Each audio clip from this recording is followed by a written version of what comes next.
बिस्मिल्लाहिर्रहमानिर्रहीम।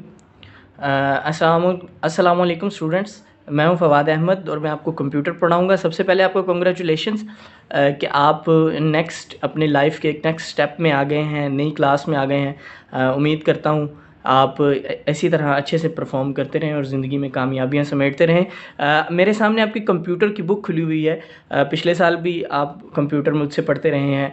अब भी इंशाल्लाह मैं आपको कंप्यूटर पढ़ाने की, समझाने की और सिखाने की पूरी कोशिश करूँगा और उम्मीद करता हूँ कि आप भी इसको अच्छे से सीखेंगे, पढ़ेंगे।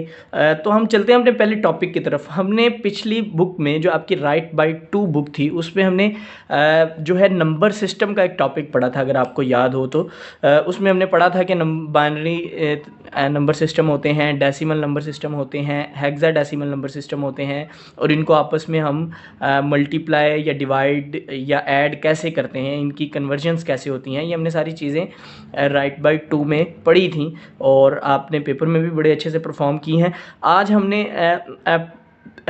आपको याद दिला दूं कि आपने एक टॉपिक पढ़ा था बाइनरी नंबर की एडिंग और सब्ट्रैक्टिंग, यानी कि उसे जमा और माइनस कैसे करते हैं आम अल्फाज में।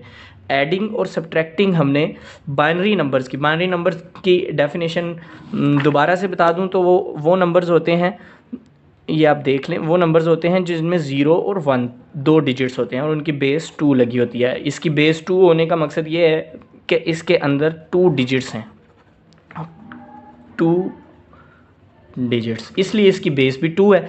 जाहिर है जिस चीज़ के अंदर जितनी चीज़ें होंगी उसकी बेस वही होगी, उसकी बुनियाद वही होगी। अब हमने जो आगे पढ़ना है वो हमने मल्टीप्लिकेशन ऑफ बाइनरी नंबर्स पढ़नी है। बड़ी आसान है, देखने में आपको बड़ी कॉम्प्लिकेटेड सी लग रही होगी, ये आपको डायग्राम तंग कर रही होगी या ये सोच रहे होंगे कैसे। बड़ी आसान है, आपने रिलैक्स रहना है। और सबसे पहले मैं आपको इस टेबल के बारे में समझा दूं। ये हमने पढ़ा है पिछली क्लास में, लेकिन इसको टेबल की फॉर्म में अब इस में जो है वो किया गया।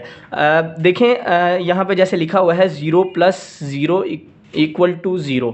ये आपको भी पता है, सबको पता है कि जब भी मैथमेटिक्स में 0 को 0 से आप ऐड करेंगे तो आंसर 0 ही आएगा। 0 + 1 कोई भी देखेगा, छोटा बच्चा भी, तो वो बताएगा कि 0 को 1 से ऐड करें तो 1 आंसर है। 1 + 0 जाहिर है 1 है तो 1 आंसर है। 1 + 1, अगर हम 1 + 1 करेंगे तो 0 आंसर आएगा और उसका कैरी आएगा 1। ठीक है, इसकी लॉजिक मैं आपको बता देता हूँ कि ये क्यों ऐसा आता है। सबसे पहले मैं आपको ये बता दूँ कि ये वैल्यूज़ कहाँ से आएंगी हमारे पास, ये 4 कंडीशंस कहाँ से आएंगी हमारे पास। अगर आपके पास कोई क्वीन है, क्रिकेट तो सब खेलते होंगे, एक तरफ देखते भी होंगे, एक तरफ क्वीन के एक तरफ होता है हेड और दूसरी तरफ होती है टेल। जब टॉस होता है तो हम अगर इसको फेंकें, क्वीन को बार बार फेंकें, तो ये सिर्फ 4 कंडीशंस में ही आ सकता है।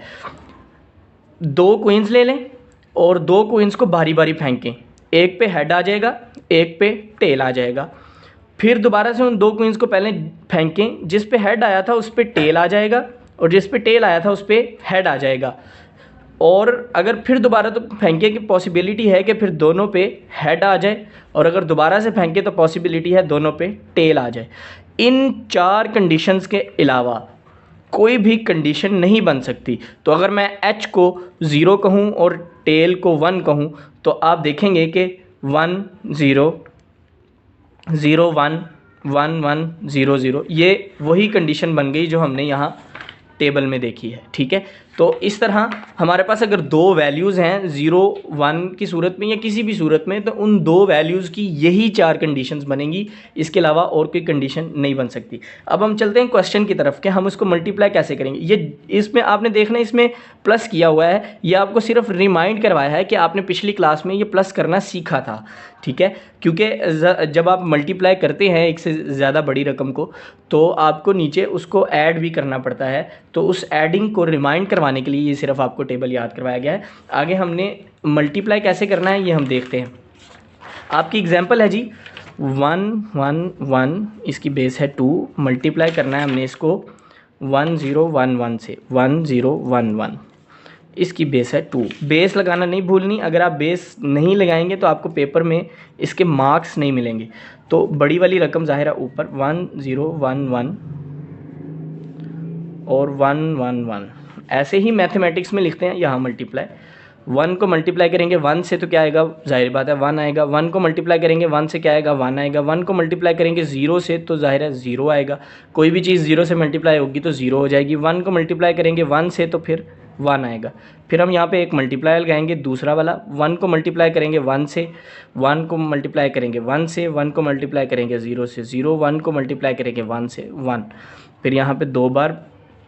फिर तीसरी 1 को मल्टीप्लाई करेंगे 1 से, 1 को मल्टीप्लाई करेंगे 1 से, अगेन वही 1 को मल्टीप्लाई करेंगे 0 से, 1 को मल्टीप्लाई करेंगे 1 से। ये आपका आ गया। अब यहाँ पे आपको पिछली क्लास की ज़रूरत पड़ेगी क्योंकि हमने इसको ऐड करके नीचे लिखना है। देखें, इसको हमने मल्टीप्लाई कर लिया। अब इसको हमने इस टेबल के मुताबिक जो है वो ऐड करना है। तो सबसे पहले तो 1 है वो वैसे ही नीचे आ जाएगा। 1 + 1 हमने देखना है यहाँ पे कि 1 + 1 का आंसर है 0 और 1 इसका कैरी आएगा। 1 + 1 का आंसर है 0 और 1 कैरी आएगा। तो 1 + 0 का जो आंसर है वो क्या है, 1 है। तो 1 को आगे ऐड करेंगे 1 से, तो फिर 1 + 1 का आंसर 0 और 1 कैरी, और फिर आगे 1 + 0 को ऐड करेंगे तो वो आंसर आएगा 1 और आगे 1 कैरी। 1 + 1 को ऐड करेंगे तो फिर वही आंसर 1 कैरी और 0, 0 + 0 0 और 0 + 1 1। वो 1 कैरी अभी वहाँ पे मौजूद है। 1 + 1 का आंसर फिर से 0 और 1 कैरी, और 0 + 0 आंसर 0 आएगा और 1 कैरी।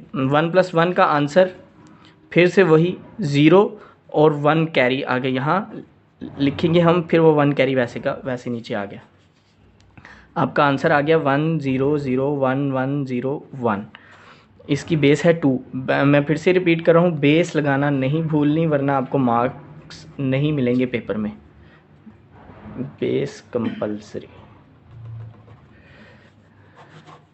ये आपका आंसर आ गया है।